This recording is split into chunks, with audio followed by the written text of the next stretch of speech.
that start.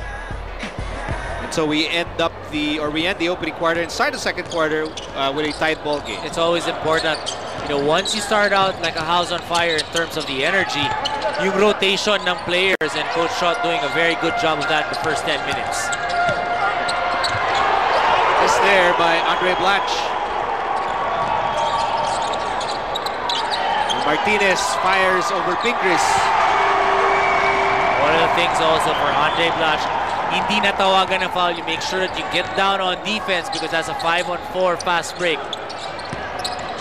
Meantime, Blanch having locating Pingris. 2-point lead for the Dominican Republic. Corner shot there by Victor Luz, and the ball will go out in favor of the Philippines. First two possessions, Andre Blanch feeling like he got fouled, but they need to be able to get over that. Kung di natawagan ng foul, just keep playing.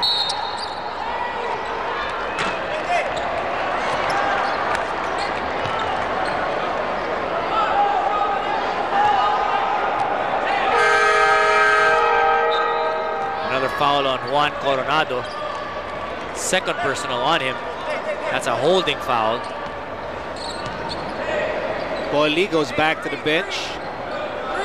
So it's Jimmy Alapag, Gary David. Mark Pingris is in there. Andre Blanch. And there's Gary getting away. A miscommunication.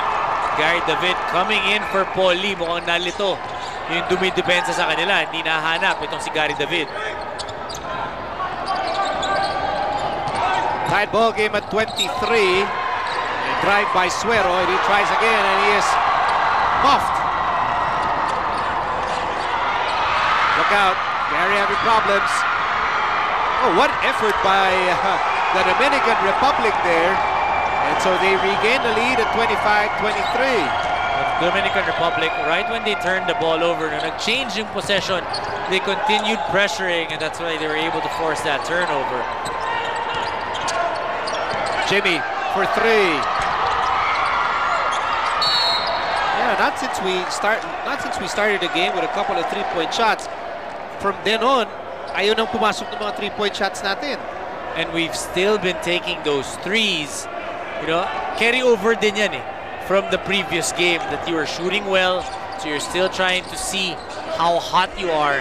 And hopefully, if the threes do not knock down in the second quarter, we'll be able to get to the basket and get some twos or maybe get fouled. Head coach Chot Reyes, when you are preparing this way, your mind is on the game, but at the same time, your subconscious is also thinking about what lies ahead. Well, definitely, you're in the now, but at the same time, trying to prepare for the future as well. This is your last friendly. Basically, lahat ng pinag-ansayoan nyo the past few months, you're hoping that it all comes together already and improve once again in today's ball game. Gary David knocking down that three-point shot from the corner.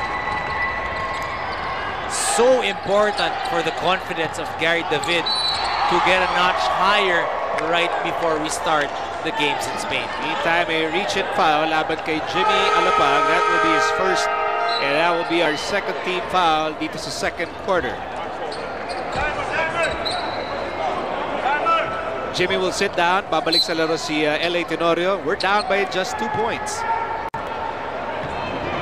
Oh, there's a technical foul here. Looks like it's on Mark Pingris. We're not entirely sure why.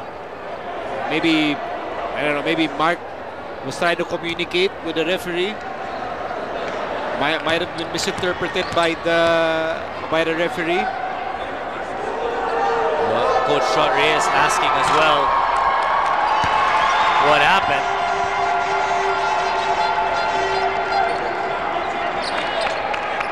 One thing, we are contesting the calls. We are letting the referees know how we feel about the non-calls or even the calls. Ang ibig sabihin lang din nun that we are so in the ball game. You're investing a lot of emotion.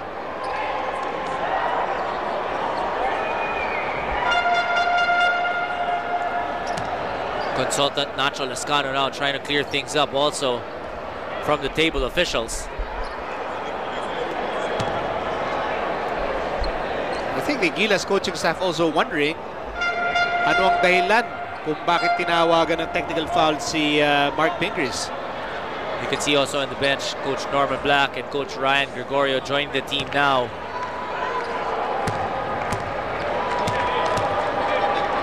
Hindi siguro nanonood ng slam dunk yung referee. Hindi na sa Sakuraki. So now it's a 4-point advantage for the Dominican Republic with lots of time remaining dito sa second quarter. So it looks like it may have gone to Gabe Norwood. Oh no, so it's on Mark Pingris. That's a confirmation. Technical foul on Mark Pingris.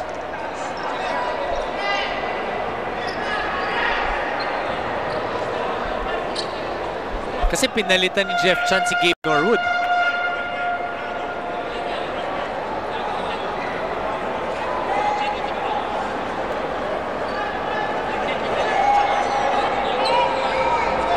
Are they clarifying? Are they clarifying the substitution?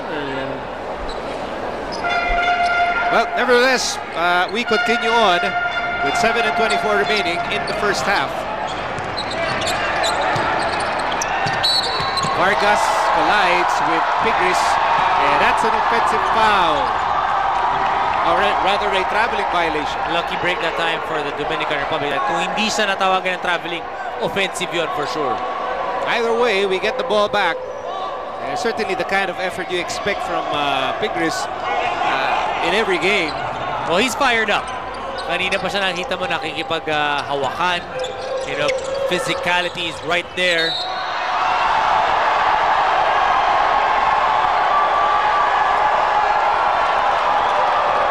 There is a foul on Victor Luz. So both teams not really agreeing with the calls of the referees. I thought that was a hard foul. Sorry. 7 minutes remaining in the second quarter. L.A. Tenorio on the move. L.A. stops, finds Gary with a reverse. Great movement. L.A. Tenorio attracting the defense, and then Gary just slipping past the baseline for the easy layup. Bullet pass and loose. Oh, corner shot by Juan Coronado. And the Dominican Republic is up 33-28. High energy by both teams. A swipe here. And Suero gets the layup on a fast break. 7-point lead now by the Dominican Republic. You know, we've been investing a lot of emotions, but you know, we turned the ball over and not able to get down on defense. Easy too. Fast break brought to you by Smart Grow, tomorrow's internet. And we have a timeout. Magbabalik po kami. The ball screen here on the hook. Okay, yung wings, umalis kayo. Para dito, hindi maka-help yung big. Para hindi maka-help yung big. So that if he pass, yun ang hit natin. Hindi nakakadaya dito. Okay, so when you make that pass, go, there. Big man dito, ha?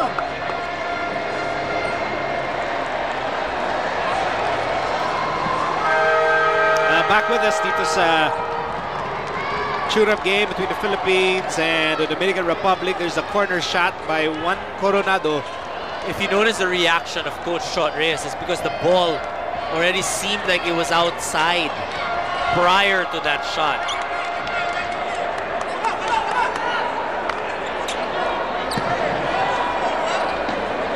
Ang ganda nung jersey nung isang fan, no? Lasal? Maliligay pinapanood niya. Okay, yung Hinebra nga, umabot ng Las Vegas eh. Wala pa laro yung ano doon, Hinebra. Team USA yung laro. Meantime, here's Tenorio locating Andre Blatch against Martinez. And that will be a reach and foul against Coronado. Hey, you know, you can tell, referees really want to control the amount of contact being made by both teams. That's a good thing also for the referees because they understand that both these teams will be playing in a couple of days in the World Championship, so they don't want any of them to get hurt or unnecessarily injured and dampen the spirits or even the chances coming into the next few days. The crowd for this game is incredibly loud. There's big support for both the Philippines and the Dominican Republic. Meantime, here's Tenorio. Tenorio over to Ranidel. Ranidel, 17-footer, no go. Long rebound, picked up by Luz. 7-point advantage for the Dominican Republic. 14-6 run so far in the second quarter. Missed there by Luz. Long rebound para kay Tenorio. Ouch. Good pick there by Ranidel. Here's Blatch. Whoa! Somebody goes sprawling to the ground. What they call the foul on Ranidel. Well, there was a lot of contact already prior to that. And then Del Campo, siya yung nahuli na tumulak ng bandang huli. Ayan, no? Oh, that's a flop. That is a flop. In-anticipate ni Luz.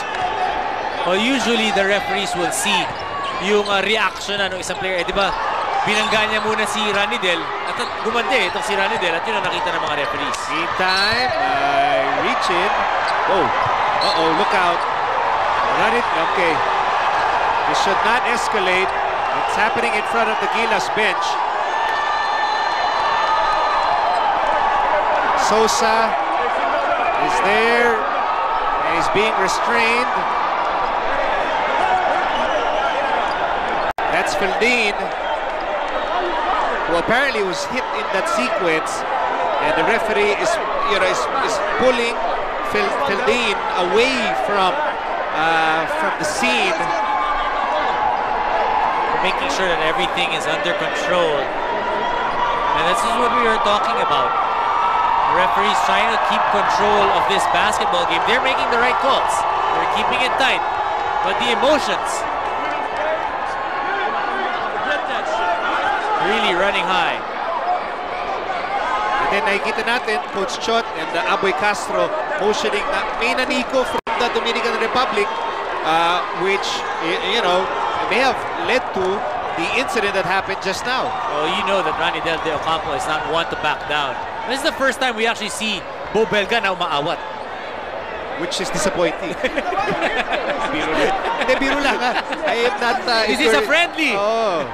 Hindi kasi ayaw natin may masaktan eh. Ayan, si Feldin is talking with Ranidel de Ocampo. I'm not really sure what he's trying to do still here because he really should not stay near the Philippines bench because that might cause an untoward incident, and it's something both sides do not want. Exactly. Kaya mabuti na ilayo na si especially Feldin. madaming fans on both sides. Yeah, that's right.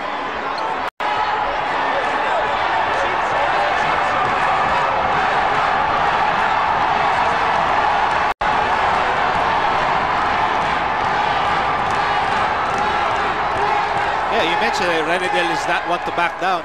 Nobody on our team is going to back down from anybody. Nobody's going to back down.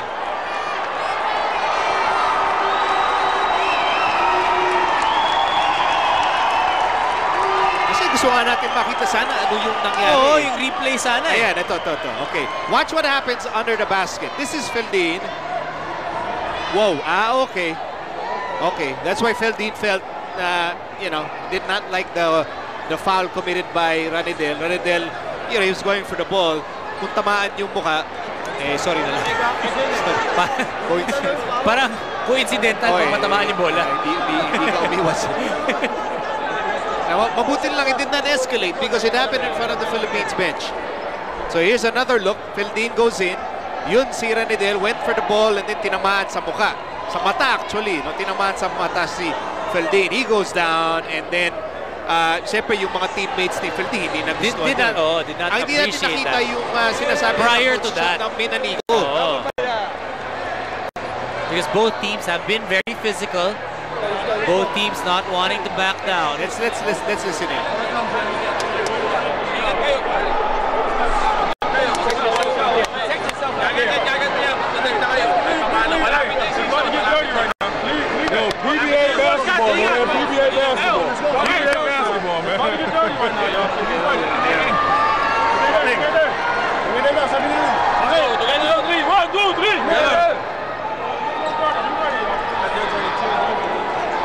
Philippines trying to regroup from this incident in the first half. Well, we haven't experienced this in the other friendlies. So, something also, the physicality, the reaction of the opposing team, and then the game is stopped. How will we react to that? Sinasabi ni Gary, may naniso.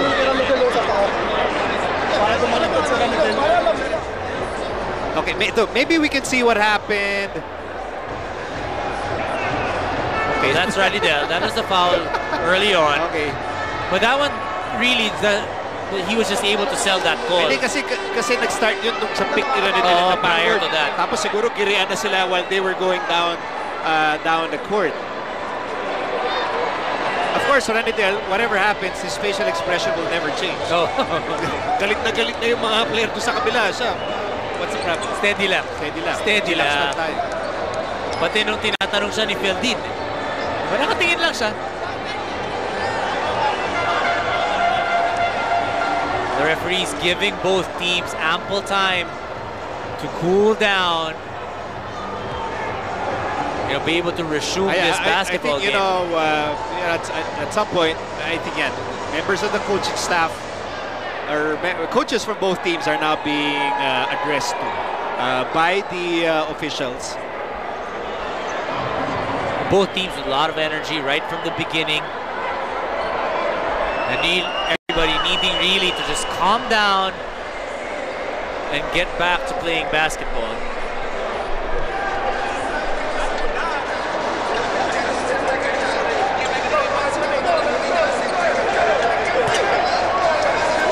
Okay, ito yung maganda senyalis to. Gabe and LA talking with... At tinamaan talaga.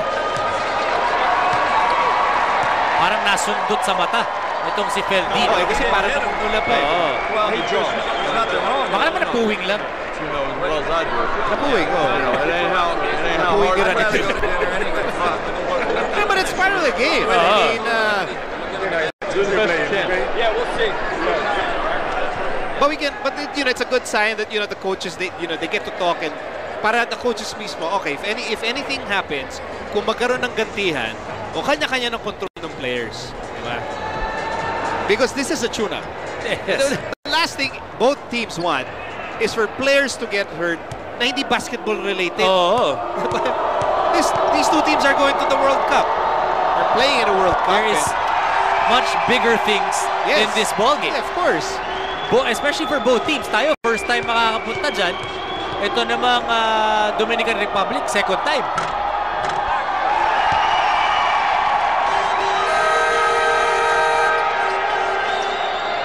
I think the Dominican Republic, what they were telling our coaches, sige, para di na kami magreklamo, huwag nyo na ipasok si Bo. Di ko alam. Yun nga yung sasabihin ko, dapat ipasok si Bo Para sigurado si Bo kasi marunong mag-anticipate Ang kagandahan kay Bo, marunong magbigay, marunong tumanggap. Tama. That is the, hindi ba yun yung golden rule? Ay, hindi ba yun yung golden rule? Iba ba yun? Sorry. Di ba golden rule, bigay ka lang ng bigay. 37-28, Dominican Republic on top. And we're approaching the halfway mark of the second quarter. So action continues, thankfully. And, blocked by Blanche. Blanche is on the move. Blanche still has the ball. He hits on the brakes. Binigay in Norwood. LA. Jeff Chan from the corner. Yes, sir! That's a three. Great response by Gilas Pilipinas. We got down. We played good defense. Forced a turnover. Flattened the defense. And got the three from the corner. Less than 5 minutes to go in the second period. Francisco Garcia against Jeff Chan. Vargas connects. Lead is back to 8 para sa Dominican Republic. Blanche. Jeff Chan again. No go. Japet fighting for the rebound. Jeff is down. And he's clutching on his knee, which is something we do not want to see.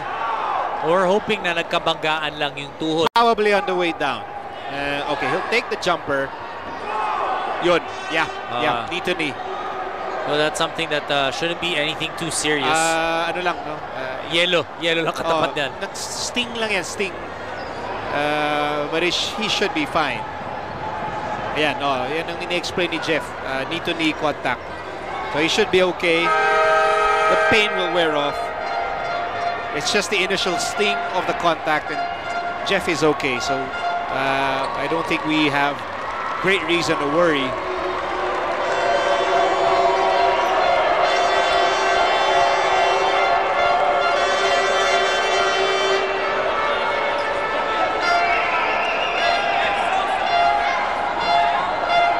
Still in the first half, Jeff is shaking it off. He should be back in this game, most probably. Although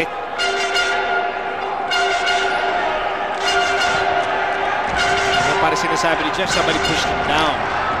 So action continues with 4:20 to go. And Gary gives it a Blatch for 3. Yes, sir! A good ball movement once again for Gilas Pilipinas. And Andre Blatch, you know what I like about him? He's keeping his focus. You know, he's playing good defense. He wants to play basketball. Missed by Garcia. And here comes Tenorio. We are down by 5 points. LA to Japet, and Japet scores. And the foul will go against Martinez.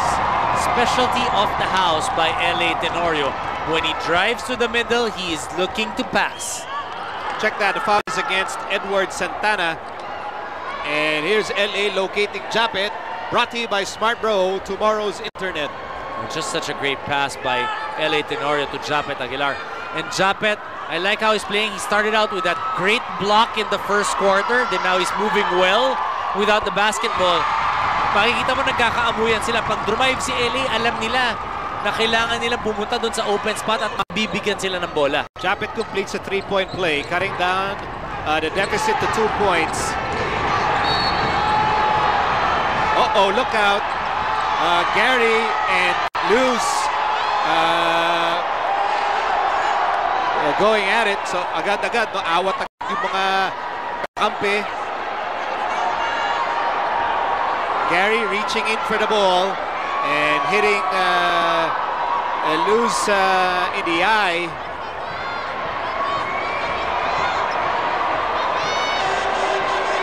Mabuti itong si number 16 eh. Okay, I'm okay. It's part of the game. Oof, ouch. Ayun, nasundot. Oh, nagliliyab ang kamay ni Gary David. Aray, ouch. Parang nakalmot eh. Oh, kahit si Gary ay medyo nag-iirit na rin siguro. Dahil siyempre si Gary tsaka si Ranitel ako, kadikit yan eh. Parate pag nakita mo yung mga video, di ba sila yung parate magkasama? Sila magkakasama. Mabuti na lang itong si number 16 chillax lang. Oh. Victor Liz.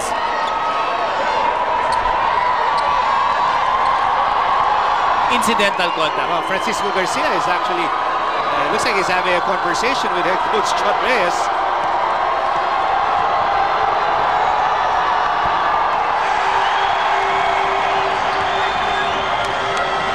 What an action-packed first half.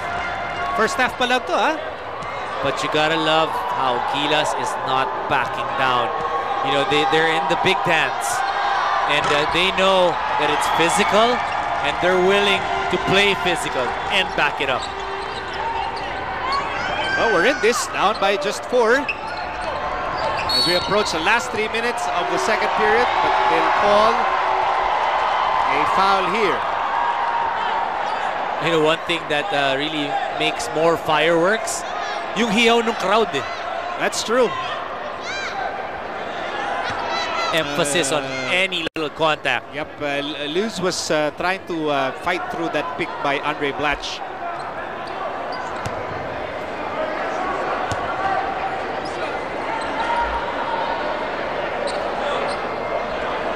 But slowly, both teams, you know, continuing the basketball game and trying to do the things that their coaches want them to do. Basically, set up the offense, play good defense by pressuring also.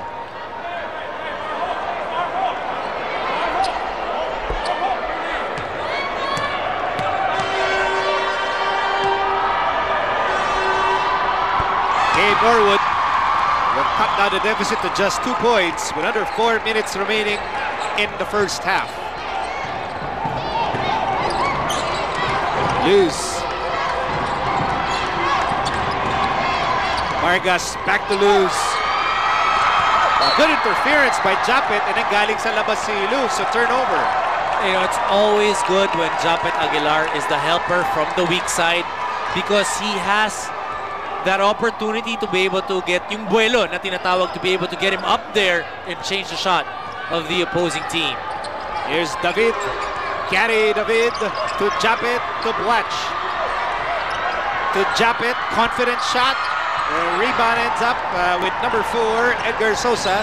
Sosa over to Luz, and they locate Vargas, and Vargas will miss tip. It won't work. Japet Aguilar doing a fantastic job of getting those rebounds. Tenorio inside, outside, or with touch pass, Blatch. Blatch for 3. Rebound collared by Santana. Garcia against Japet, and he misses. Rebound by Blatch. Quickly to Tenorio. Tenorio sees too many white shirts. He steps on the brakes. LA just using his quickness, trying to break down that defense and create for Gilas. LA with a miss. Bothered there by Vargas. There's a Dominican Republic fast break. Sosa will miss it. Luz will score. Nobody was guarding Luz there. It's 43-39. Asking for that foul was Sosa. Sosa, one of those players that is really focusing more of his attention to the calls of the referees. There's Santana, and he will miss. And there's Vargas. 45-39. Timeout tayo dito with 1 minute and 30 remaining. Lamang ang Dominican Republic, and the fans of the Dominican Republic jubilant.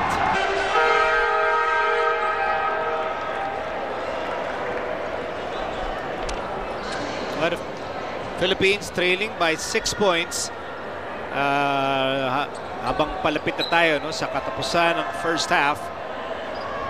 It's been an action-packed first half, especially the second quarter. Jimmy Alapag slowing things down, locating Paul Lee. Over to Blatch. Shot clock reads 14. Lots of time to shoot for the Philippines. Paul Lee against Luz. Paul Lee for 3. Yes, sir! And once again here in the second quarter, we are knocking down the threes. You know, the percentage is not that high, but you are looking to knock down those threes, and so is the Dominican Republic. Luz connects, and the lead is back to 6 points for the Dominican Republic. We're under a minute remaining in the first half. Paul Lee hit a 3-pointer earlier to Japet. Japet to Blatch. Shot clock down to 8 for the Philippines. Jimmy has the ball against Vargas. Speed advantage, Jimmy. Sends it to Paul Lee. Shot clock down to 1, and the shot clock expires.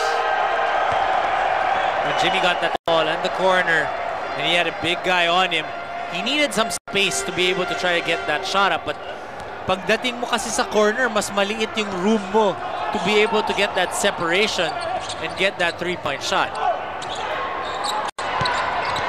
Santana. And he goes down, and Paul Lee is also down near the sideline.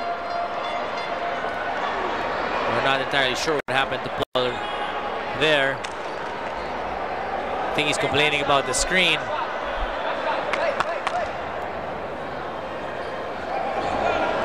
There's Paul Lee. Yun.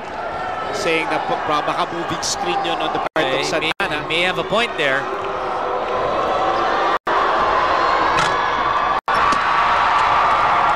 Santana misses the first free throw.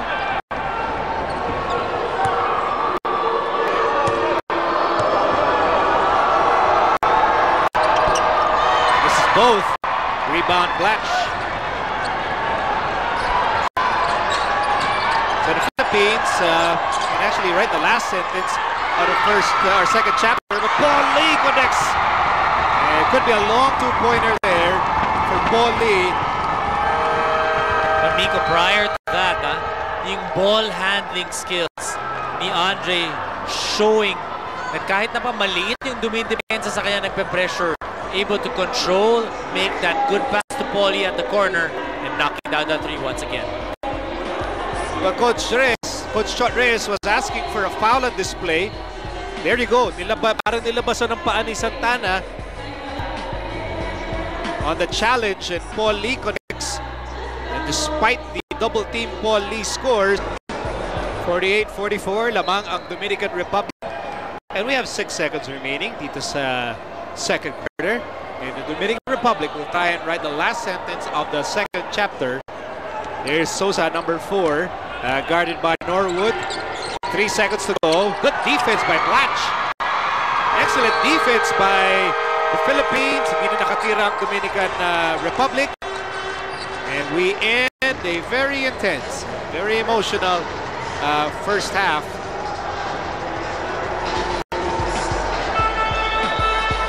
So at the half, the Philippines, really sticking with the Dominican Republic. And we'll be back with our halftime analysis. There's the halftime score, 48-44 for the Dominican Republic.